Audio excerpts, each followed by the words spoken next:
नमस्कार दोस्तों, मैं प्रदीप अपने जाने पहचाने YouTube चैनल से प्रदीप GS से। आज का टॉपिक उसी सीरीज में आप देखेंगे, बहुत ही महत्वपूर्ण और बहुत ही अच्छा टॉपिक, सिंधु सभ्यता के अवशेष। टॉपिक है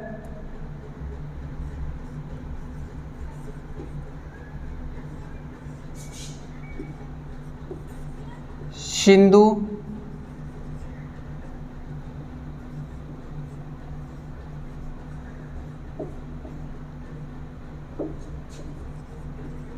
सभ्यता के अवशेष। कौन सी चीज किस स्थान से प्राप्त हुई है? जैसा कि आप वीडियो में देख चुके हैं, किस चीज या किस स्थान की खोज किसने की और कब की, ये आपने देख ही लिया होगा। देर ना करते हुए बड़े आसान शब्दों में 1 to 1 करके आपको विधिवत कौन से स्थान से क्या क्या चीज़ें प्राप्त हुई वो देखते चलते हैं। और अगर आप चैनल पर नए हैं तो प्लीज़ चैनल को सब्सक्राइब जरूर कर लें, बेल आइकन की घंटी दबा दें और साथ ही साथ नोट करते चलें। बहुत अच्छा है ना, हम आपको समय देंगे, स्क्रीनशॉट ले सकते हैं। आप कहीं भी आप मेरी वीडियो को देख रहे स्क्रीनशॉट ले सकते हैं। आप अपने जब फ्री टाइम हो तो उसको नोट कर लिया करें। देर ना करते हुए तो स्टार्ट करते हैं। तो पहला स्थान आपका आता है मोहनजोदड़ो। मोहनजोदड़ो।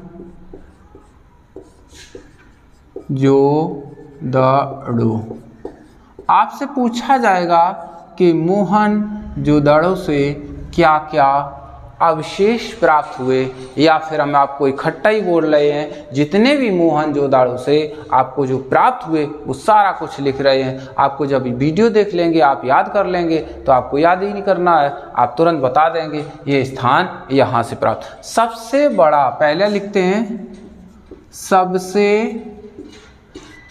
बड़ा स्नानागार।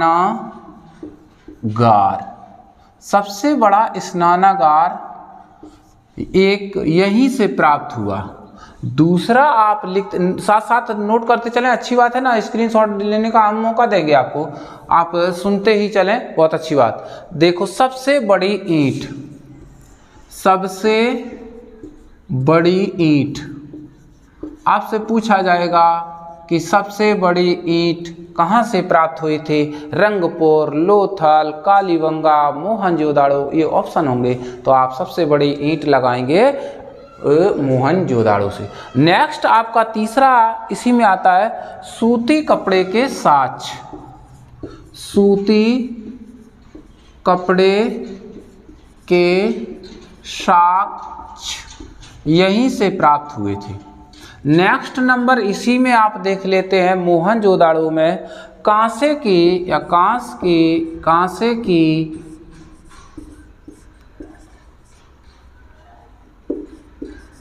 नृत्य की, जो नृत्य करते हुए, कांसे की नृत्य करते हुए की भी मिली थी यहीं से। कांसे की बनी नृत्य करती हुई मूर्ति भी मिली थी यहीं से। नेक्स्ट देख लेते हैं, यहीं से प्राप्त हुआ था कांसे का पैमाना। कांसे का पैमाना भी यहीं से प्राप्त हुआ था। नेक्स्ट इसी में देख लेते हैं आप,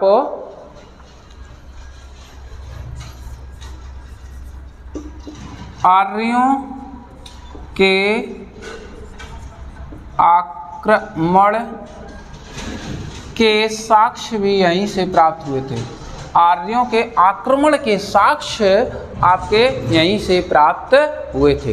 नेक्स्ट और लास्ट देख लेते हैं, जहाज निशान वाली मोहर। जहाज निशान वाली मोहरें आपकी कहाँ से प्राप्त हुई थी? मोहनजोदाड़ो से। अब आप स्क्रीनशॉट ले सकते हैं, नेक्स्ट स्थान में लिख रहा हूँ, देख लो एक बार, स्क्रीनशॉट मार लो, ठीक है, याद कर सकते हैं इसको बड़े आसान शब्दों में। अब हटा देते हैं इसको।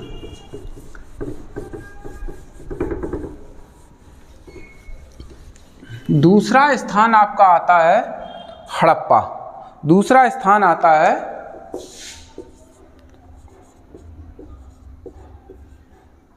हड़प्पा।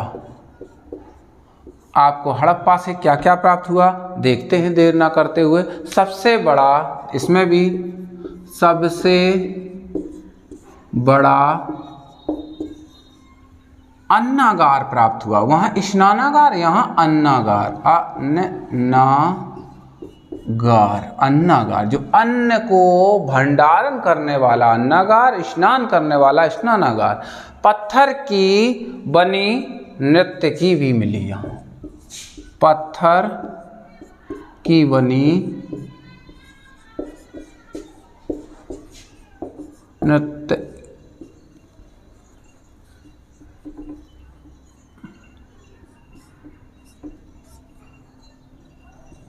नर्तकी भी मिली, पत्थर की नृत्य करती हुई मूर्ति भी यहीं से प्राप्त हुई थी। नेक्स्ट देख लेते हैं, यहीं से आप बोलेंगे कब्रिस्तान। कब्रिस्तान के साक्ष्य कहाँ से प्राप्त हुए थे? हड़प्पा सभ्यता से कब्रिस्तान के साक्ष्य प्राप्त हुए थे। नेक्स्ट आप देखते हैं, इसे बहुत वेरी इंपॉर्टेंट है, R37। R37 है क्या? R37 सबसे बड़ा कब्रिस्तान है। R37 क्या है? कब्रिस्तान, कब्रिस्तान है, ठीक है। R37 सबसे बड़ा कब्रिस्तान है। तांबे का पैमाना, नेक्स्ट देख लेते हैं, तांबे का, अभी कांसे का पैमाना वहाँ था, या तांबे का पैमाना, ये कंफर्म कर लेना आपको अच्छे से। तांबे का पैमाना आपका हड़प्पा से मिला था। नेक्स्ट इसमें स्क्रीनशॉट ले सकते हैं, हड़प्पा से जितनी भी चीज़ें प्राप्त हुई थी वो हमने आपको लिख दी हैं। 3 नंबर को देखते हैं। अब तीसरा स्थान जाते हैं, तीसरे स्थान पर देखते हैं लोथल। कौन सा स्थान है? लोथल। 3 नंबर स्थान है लोथल।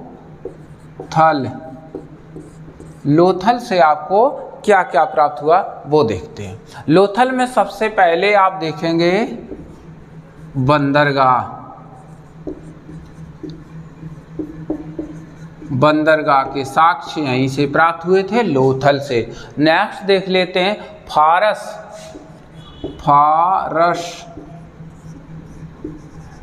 ईरान की मोहर भी यहीं से प्राप्त हुई थी। नेक्स्ट लोथल से हाथी के दांत का पैमाना, वेरी इंपॉर्टेंट पूछा जाता है। हाथी के दांत का पैमाना, हाथी के दांत का पैमाना कहाँ से प्राप्त हुआ था? लोथल। थल पे हाथी रहता है तो ऐसे याद कर लेना है, लोथल, ठीक है। और थल पर ही बंदरगाह बनाए जाते हैं, तो लोथल, बंदरगाह, थल यानी पानी के किनारे हो जाते हैं, तो बस बंदरगाह से साक्ष्य मिले थे। नेक्स्ट देख लेते हैं आटा। इसको याद करना है, आटा याद नहीं करना, हम याद करा, लो थल थल लगा है तो आटा पीसने की चक्की, आटा की चक्की या आटा पीसने की चक्की कहाँ से प्राप्त हुई थी? थल से, तो लोथल से याद कर सकते हैं। नेक्स्ट इसमें देख लेते हैं चावल। चावल के साक्ष्य भी यहाँ से प्राप्त हुए थे, ठीक है। स्क्रीनशॉट ले सकते हैं इनके, लोथल से। और बहुत अच्छी तरह से हमने बता भी दिए। बंदरगाह देखो पानी के किनारे होते हैं, थल पर होते हैं। फारस ईरान की मोहरें, मोहरें लोग थल में ज़मीन में ही गाड़ देते थे। हाथी थल में ही रहता है। आटा पीसने की चक्की थल पे ही लगाई जाती है, ना वायु आकाश में लगाई जाएगी ना पानी के अंदर लगाई जाएगी, तो आटा पीसने की चक्की लोथल। चावल थल ज़मीन पर ही होते हैं। स्क्रीनशॉट ले सकते हैं इसका। नेक्स्ट देख लेते हैं 4 नंबर में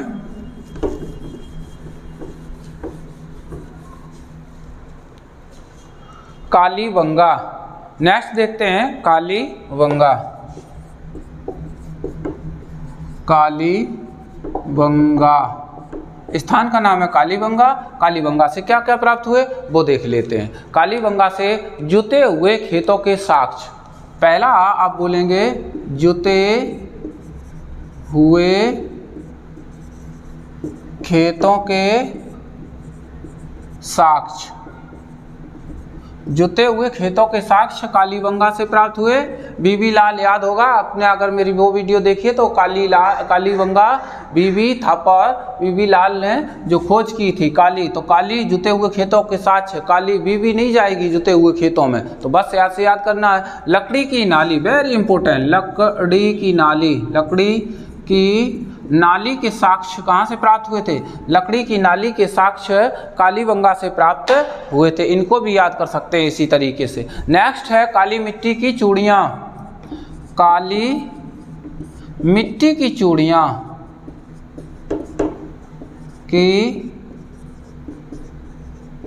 काली मिट्टी की चूड़ियाँ यहीं से प्राप्त हुई थी कालीबंगा से। याद नहीं करना है, काली मिट्टी कालीबंगा।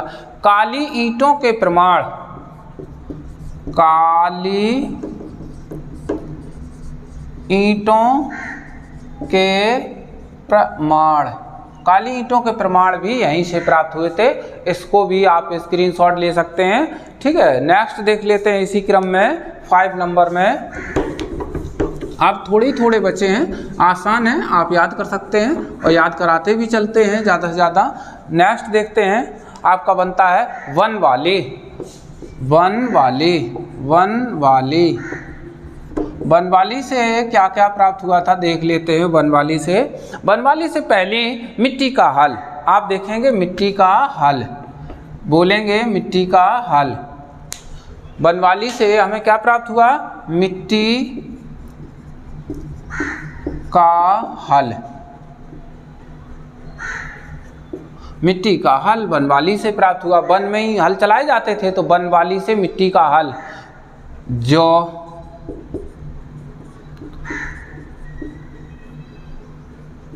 सरसों और तिल के साक्ष्य भी यहीं से प्राप्त हुए थे। तांबे का बाड़ागृह, तांबे का बाड़ागृह, बोलेंगे बाड़ागृह। इसे क्या, ये क्या होता है? हम ब्रैकेट में लिखे देते हैं, तीर के आगे की नोक, तीर के आगे की नोक जो होती है वो इसी की बनी होती है बाड़ागृह। तो बस तीर के आगे की जो नोक होती है, आप देख सकते हैं जैसे ये तीर है और ये जो नोक होती है ये वाली, तो ये इसी कहते हैं। इसके साक्ष्य कहाँ से प्राप्त हुए थे? वनवाली में। तो तीर कहाँ चलाए जाते थे? वन में, तो वनवाली से याद कर सकते हैं। स्क्रीनशॉट ले सकते हैं। आगे बढ़ते हैं इसी क्रम में। नेक्स्ट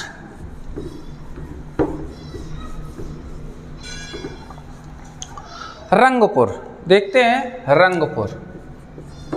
रंगपुर से हमें क्या प्राप्त हुए देख लेते हैं। रंगपुर से प्राप्त हुआ सबसे पहले चावल के साक्ष्य और गेहूं के साक्ष्य।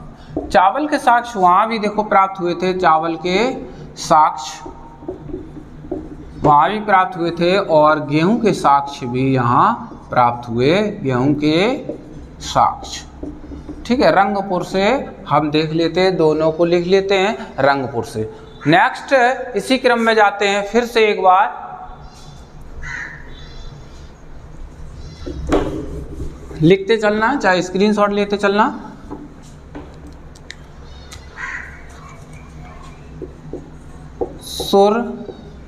सुरकोटडा से हमें क्या क्या प्राप्त हुआ देख लेते। घोड़े की अस्थियां, घोड़े की अस्थियां, घोड़े की अस्थियां और ऊंट के साक्ष्य।